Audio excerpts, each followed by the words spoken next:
Queridos, boa noite, tudo bem?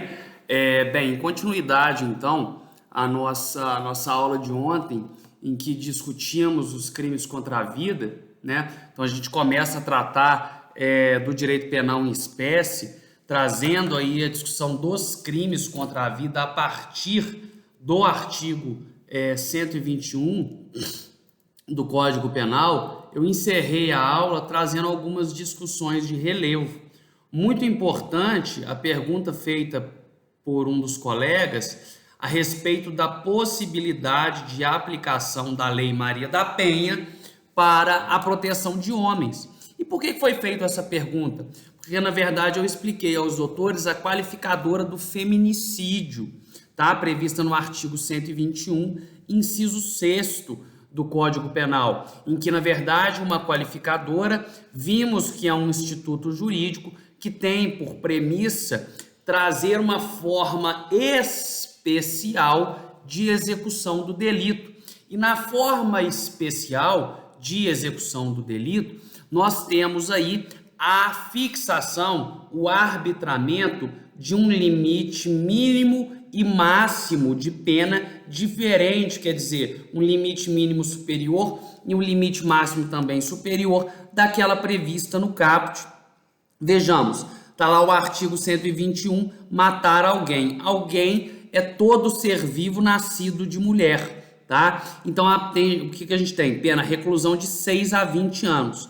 Veja que a qualificadora lá do feminicídio, que é onde nós estamos abordando, contra a mulher por razão de condição do sexo feminino. Nós temos aí uma reclusão de 12 a 30 anos. E bem, lá no parágrafo 2º do artigo 121, é muito interessante porque se delimita, se explica, a lei é explicativa no sentido do porquê ou do que seria considerado a condição do gênero feminino. Vamos fazer a leitura para ver se não é perfeitamente o que eu exemplifiquei para os doutores na aula de ontem a respeito da incidência da Lei 11.340, perdão, de 2006, a Lei Maria da Penha. Vejamos lá, parágrafo 2º do artigo 121. Peço que vocês acompanhem a leitura e grifem o dispositivo.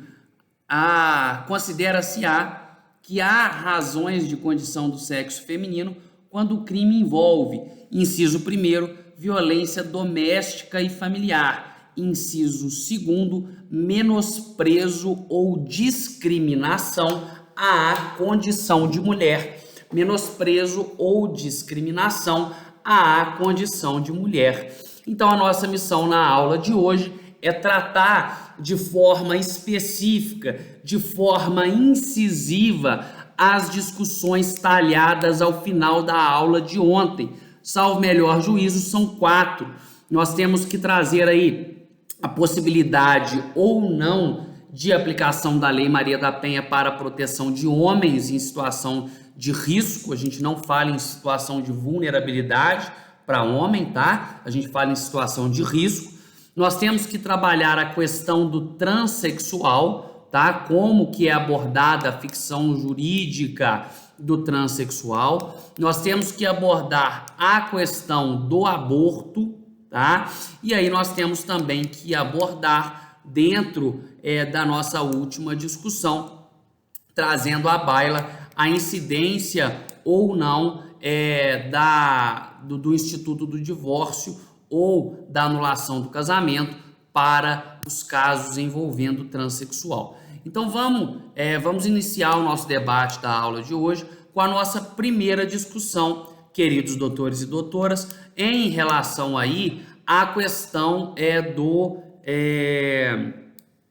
da possibilidade ou não de aplicação da Lei Maria da Penha para a proteção de homens.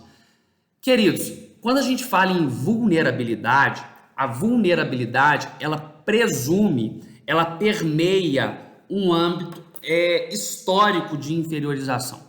E quando a gente fala em âmbito histórico de inferiorização, nós não podemos afirmar que existe homem em situação de vulnerabilidade, isso socialmente falando, tá bem?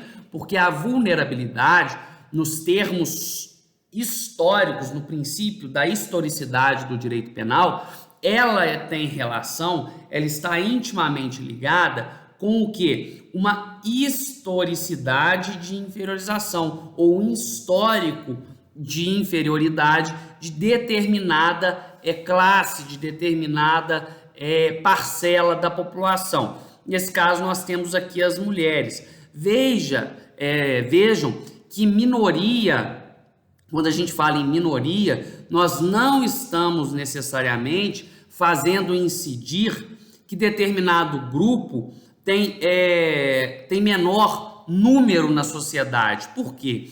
Veja que eu digo direito das minorias, e o primeiro direito que nos vem à mente, por termos mais contato na jurisprudência, é o direito das mulheres. E você fala, Hugo, mas no Brasil temos mais mulheres do que homens, talvez.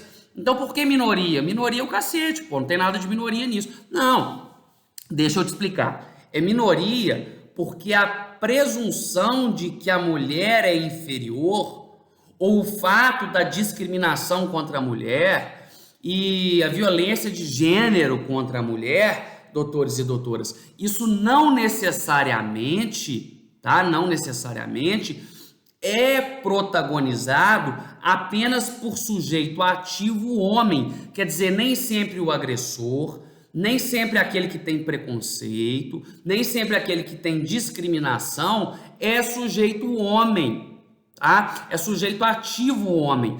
Nós temos como sujeito ativo na Lei Maria da Penha, sujeito ativo é aquele que em tese comete o delito, nós temos a classificação do sujeito ativo como sendo um crime comum. Um crime comum é aquele em que não se exige qualidade especial do agente delitivo. Então, se não se exige qualidade especial do agente delitivo, esse agente delitivo ele pode ser tanto homem como mulher. O agente delitivo ele pode ser tanto homem como mulher. Perfeito? Então, guardem isso. Na forma da Lei 11.340 de 2006, o sujeito ativo, o agressor ou a agressora, ele pode ser tanto homem como mulher. Não é requisito para aplicação da Lei Maria da Penha, da Lei 11.340, que o sujeito ativo seja homem, tá bem? E nem que o sujeito ativo tenha relacionamento afetivo. Pode ser também um relacionamento sexual, que eu digo, afetivo sexual. Pode ser um tio contra uma sobrinha, né, um pai contra uma filha e por aí vai. Bem, passada essa primeira explicação, adentremos ao mérito. O mérito é aplicar-se-á a Lei Maria da Penha quando um homem está em risco, quando um homem está em situação de risco e a sua parceira, por exemplo, está em vias de cometer a ele uma injusta, iminente agressão ou atentar contra a vida desse homem, ou perseguir ele, ou divulgar em rede social conteúdo sexual da vítima, prejudicando-o na sociedade em que convive ou no ambiente de trabalho, por exemplo. A pergunta é, incide a Lei Maria da Penha? Aí eu fui muito claro com vocês ontem. Eu falei, não. Não, nós não podemos falar em aplicação da Lei Maria da Penha para proteger o homem, porque a Lei Maria da Penha exige que o sujeito passivo, a Lei Maria da Penha exige que o sujeito passivo, quer dizer, exige que a vítima seja mulher. A Lei Maria da Penha exige que o sujeito passivo, quer dizer, que a vítima seja mulher. Sob outro enfoque, nós temos aí que tratar, nós temos que elaborar que o homem em situação de risco, lembra, não vulnerabilidade em situação de risco, não vulnerabilidade, lembra, de novo, o homem em situação de risco, tá? Ele não pode ficar desamparado. A tutela estatal, ela tem que incidir, o direito tem que incidir. Há necessidade, há indispensabilidade de incidência da tutela estatal. Esse sujeito ele não pode ficar desamparado pelo Estado. E aí, como que a gente faz?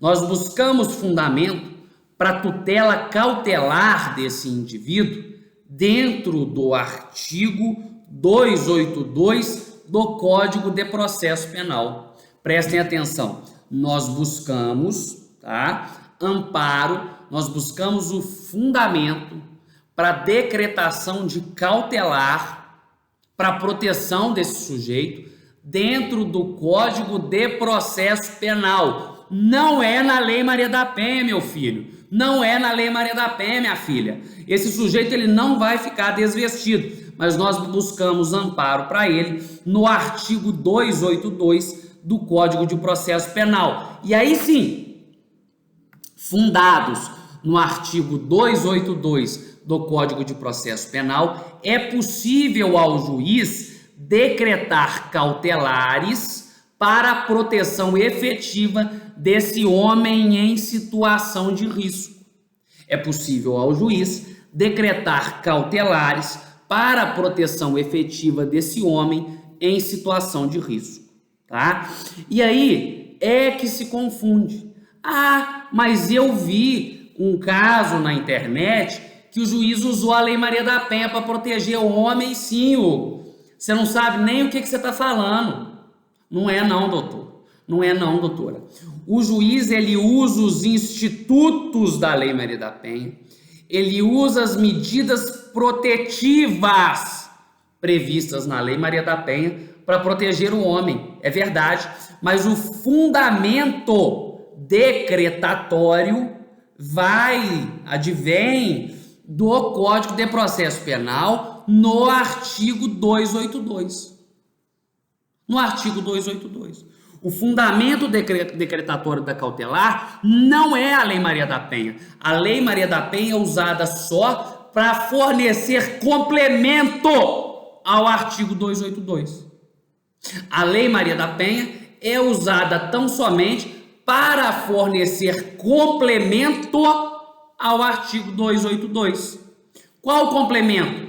Ela traz exemplos de medidas cautelares a serem aplicadas pelo juiz para proteger a mulher. Contudo, como ela traz exemplos, é perfeitamente possível que o Estado jurisdicional, que o Estado juiz, aplique sim as medidas protetivas lá previstas, exemplificadas, inclusive, como cautelar. E aí o juiz decreta a cautelar com fundamento no artigo 282 do Código de Processo Penal, tá? E faz incidir aí, queridos doutores e doutoras, um mero exemplo de cautelar prevista na Lei Maria da Penha, o mais comum deles, proibição de contato e aproximação entre a ofendida, né, e o ofensor, no caso, né, de uso análogo do artigo 282, a proibição de contato e aproximação entre a agressora, né, e a vítima, que seria aí um homem, tá bem? Sanados nessas primeiras observações, eu gostaria que os doutores tivessem atenção, principalmente em prova objetiva. A prova dissertativa, eu acabei de dar elementos para vocês responderem com critério. Agora, peraí, na prova objetiva, você tem que lembrar, Lei Maria da Penha não protege homem. Lei 11.340 é para proteger mulher. Tá? Agora, se dentro de uma questão objetiva, dentro de uma questão de marcar X, vier ali o enunciado explicando direitinho toda essa possibilidade de aplicação do 282, é plenamente possível que o doutor e a doutora faça aí a escolha pela alternativa mais completa. Muitas vezes nós temos dentro de um enunciado que escolher uma questão mais completa e não simplesmente uma assertiva correta. As provas de concurso têm cobrado muito isso, tá bom? Queridos, em sequência, vamos partir aí para a nossa discussão de crimes contra a vida, falando de vida. Vida é um conceito sociologicamente trazido como sendo o bem jurídico de maior valor. Contudo, o bem jurídico de maior valor comporta relativização, ou melhor, dentro do Estado constitucional de direito, não há espaço para direito absoluto. Lembro que na minha época de faculdade, alguns doutrinadores, não tem tanto tempo assim, queridos, né? O tio é só um pouquinho mais velho, mas na verdade na minha época de faculdade, lá em 2010, 2011, por aí, muitos doutrinadores, tá? Eles traziam para nós que o direito de não ser torturado era um direito absoluto. Contudo, hoje, a exemplo de Guilherme de Souza Nutti, e é uma corrente que eu me filio, não há espaço no Estado Constitucional de Direito não há no Estado Constitucional de Direito espaço para direito absoluto. E nesse âmbito, eu pergunto aos doutores se já ouviram falar de utilitarismo. Eu acredito que sim, mas se não ouviram falar de utilitarismo, é justamente a corrente que denota contrariedade ao raciocínio de que o direito de vedação à tortura seria absoluto. Tá? Porque na ótica da vedação à tortura, nós tínhamos ali que não era admitido em nenhuma hipótese a violação do direito constitucional de não ser torturado. Contudo, a corrente utilitarista é quem nos dá uma resposta que permite contestar, que permite ir de encontro, que nos permite chocar essa falsa premissa de que de que o direito à vedação à tortura ele é um direito absoluto. Por quê? Vejamos o seguinte exemplo de cunho, novamente afirmo, utilitarista. Vejamos. Bem, determinado sujeito coloca uma bomba dentro de um shopping center. Determinado sujeito implanta uma bomba dentro de determinado shopping center e ele invade ciberneticamente os dispositivos do shopping center e lacra o estabelecimento. Estamos falando aqui de ato de terrorismo, tá? Então o sujeito comete um ato de terrorismo, ele lacra o estabelecimento todinho e dentro desse estabelecimento, imaginemos que estão frequentando no momento 5.000 pessoas. Estão frequentando no momento 5.000 pessoas dentro desse shopping center. Você é o delegado de polícia titular da investigação. Você é o delegado de polícia titular da investigação. Você está com o sujeito que implantou a bomba sob custódia. Você está com o sujeito que implantou a bomba sob custódia. Você chega para ele muito educadamente e diz: querido, tudo bem? Boa tarde. Deixa eu te perguntar. Me falaram aqui que você implantou a bomba no shopping, etc. E ele olha para você e fala: não, doutor, fui eu mesmo, implantei a bomba no shopping e consegui lacrar o shopping. Aí você pergunta a ele muito educadamente: mas esse dispositivo, esse explosivo, ele está onde? Você me fala? Aí ele fala assim: ô doutor, não vou te falar não. Aí você fala assim, você pergunta um pouco mais incisivo, você fala assim: ô filho da puta, aonde que tá a porra da bomba? Eu preciso desarmar a bomba, senão 5.000 pessoas vão morrer. Aí ele vira para você e fala assim: não vou te falar, doutor. Você vai virar as costas e ir embora? Indene de dúvidas que não. Guilherme de Souza Nutti traz esse exemplo como uma possibilidade de sim aplicar-se a tortura de forma admitida no Estado Constitucional de Direito. Ele traz um argumento utilitarista. O que é o utilitarismo? É propiciar a maior felicidade ao maior número de pessoas. O utilitarismo é propiciar a maior felicidade ao maior número de pessoas. E qual que é o maior número de pessoas ali? É o sujeito que implantou a bomba não ser torturado, ou são as 5.000 pessoas que terão a vida violada dentro do shopping center? Com certeza são as 5.000 pessoas. É a felicidade das 5.000 pessoas que merece prosperar, segundo a óptica utilitarista. E aí nós estamos falando de crimes contra a vida. E crime contra a vida nada mais tem do que a objetividade jurídica, ou seja, do que o bem jurídico tutelado, do que a vida. Mas a vida per si, doutores e doutoras, aí a gente vai para a terceira discussão. A vida per si, ou por si, ela não é um bem jurídico que se presume formal. Hugo, não entendi bolufas o que você falou. Calma, o tio está aqui para explicar. O bem jurídico tutelado, quando a gente fala que o bem jurídico tutelado é a vida, o bem jurídico tutelado é a vida, nós temos que deixar expresso que o conceito de vida, ele não é um conceito meramente formal. O conceito de vida é um conceito material, é um conceito que exige a interpretação do conceito formal. O que é o conceito formal de vida?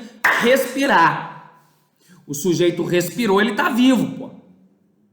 O conceito formal de vida, ele deve ser interpretado segundo a Constituição Federal de 88. E a Constituição Federal de 88 traz para nós um conjunto de direitos e garantias fundamentais que nós entendemos como sendo mínimo ético e irredutível. Sabe o que é mínimo ético e irredutível? É o conjunto de direitos fundamentais, é o conjunto de garantias fundamentais sem os quais nenhum ser humano alcança a sua plena dignidade, sem os quais nenhum ser humano alcança a sua plena dignidade. Nós temos aí a clitorectomia. O que é a clitorectomia? A clitorectomia é a extração do clitóris quando nasce um bebê do sexo feminino em algumas comunidades arábicas africanas para retirar, para isentar ou para diminuir o prazer sexual dessa criança quando essa criança atingir a puberdade, o momento de usufruir do prazer sexual, tá tirando a felicidade da criança, coitada da criança. Então, na verdade, o que eu estou dizendo para vocês é que esse tipo de procedimento, indene de dúvidas, ele viola a dignidade humana, porque o prazer sexual, ele é inerente à dignidade. Tá? A dignidade sexual, ela se divide no liame positivo e no liame negativo. O liame negativo é o direito de não ser violado, é o direito de não ser obrigado a ter algum ato sexual. Em contrapartida, o viés positivo da dignidade sexual é o viés de ter relações sexuais. É o viés de gozar quando se quer. Tá? Então, na verdade, nós temos ali o aspecto negativo, nós temos o aspecto positivo da dignidade sexual. Mas, Hugo, você falou aí de clitorectomia, mas a clitorectomia, como é que é isso? A comunidade internacional, ela não afronta essas comunidades, ela não afronta esses países, a comunidade internacional não luta pelo direito dessas mulheres ao prazer sexual, elas ignoram essa afronta à dignidade da pessoa humana. Bem, nesse aspecto, é uma discussão que nós vamos trazer à baila mais à frente, mas nós temos uma divergência entre relativismo e entre universalismo cultural. Nós temos uma divergência, queridos, entre universalismo e entre relativismo cultural. O que é isso? Bem, o relativismo cultural, ele nos diz que o conceito de direitos humanos, ele varia de cultura para cultura e que, portanto, a clitorectomia é um procedimento que está enraizado culturalmente dentro de determinada sociedade e que, inclusive, se a gente proibir a realização da clitorectomia em uma criança, por exemplo, essa criança vai ser estigmatizada dentro da própria comunidade. Essa criança vai ser excluída, essa criança vai ser rechaçada dentro da própria comunidade. Então, os direitos humanos, eles devem ser entendidos segundo o costume de determinado Estado-nação. E esse costume, ele não pode ser absoluto, ele não pode ser uma imposição do mundo ocidental sobre o mundo oriental, tá? Então, na verdade, quando a gente traz essa concepção de relativismo cultural, sob outro enfoque, batendo de frente, nós temos o universalismo cultural. O universalismo cultural, segundo a sua ótica, ele nos traz que os direitos humanos são direitos de todo e qualquer ser humano. Todo e qualquer ser humano tem direito ao mesmo conjunto de direitos. Todo ser humano tem direito ao mesmo conjunto de direitos. Entenderam isso? Perceberam isso? É isso que o universalismo nos diz. E aí, quando eu estou falando de vida, quando eu digo que vida não é um conceito, doutores e doutoras, formal, ele é um conceito que tem que ser lido segundo a Constituição Federal, eu estou dizendo para os queridos e queridas que a Constituição não garante por si só o direito à vida. A vida deve ser entendida como vida digna. Não adianta tão somente dar ao sujeito o direito de respirar. O conceito de vida deve ser entendido como vida digna. E nesse aspecto, nós saímos da questão da clitorectomia e entramos na questão da transgenitalização.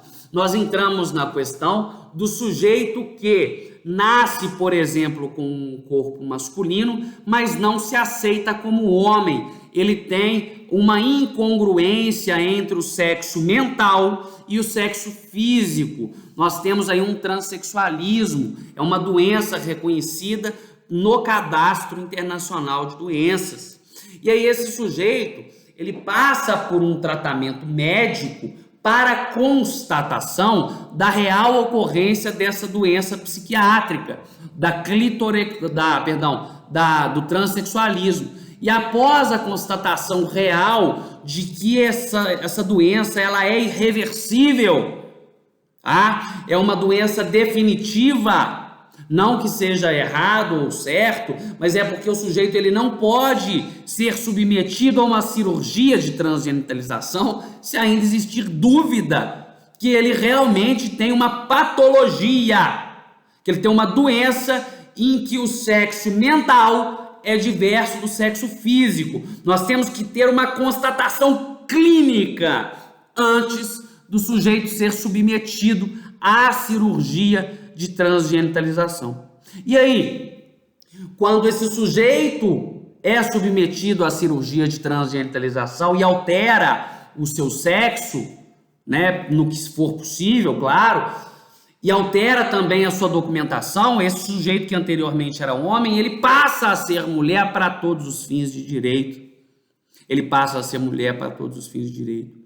E aí, nós temos duas correntes que divergem acerca do fato desse sujeito que passou a ser mulher para todos os fins de direito ser vítima ou não do feminicídio. E é isso que eu gostaria de trabalhar. Esse sujeito, ele é vítima de feminicídio ou não? Nós temos duas correntes. A primeira corrente, ela nos diz que a Lei Maria da Penha, e em contrapartida, né, a Lei 11.340, a Lei Maria da Penha, e em contrapartida a qualificadora do feminicídio, que traz ali para nós uma modalidade especial do cometimento do delito, ele nos diz que essa função legislativa se deu pelo histórico de inferiorização que a mulher sofreu. E que quando o sujeito nasce homem e é educado como homem até determinada idade, esse sujeito não tem ali um perfil de historicidade, de inferioridade histórica que faria incidir a Lei Maria da Penha e ainda a qualificadora do feminicídio. Modestamente, data vênia, eu não concordo com essa corrente. Eu entendo, na forma da segunda corrente, entendo que a segunda corrente ela é mais adequada e ela nos diz que houve uma ficção jurídica. Houve uma ficção jurídica por quê? Porque o sujeito nasceu homem biologicamente ele é homem, por mais que ele tenha se submetido a uma cirurgia de transgenitalização, internamente ele é homem, tá? Mas ele passa a ser mulher para todos os fins de direito.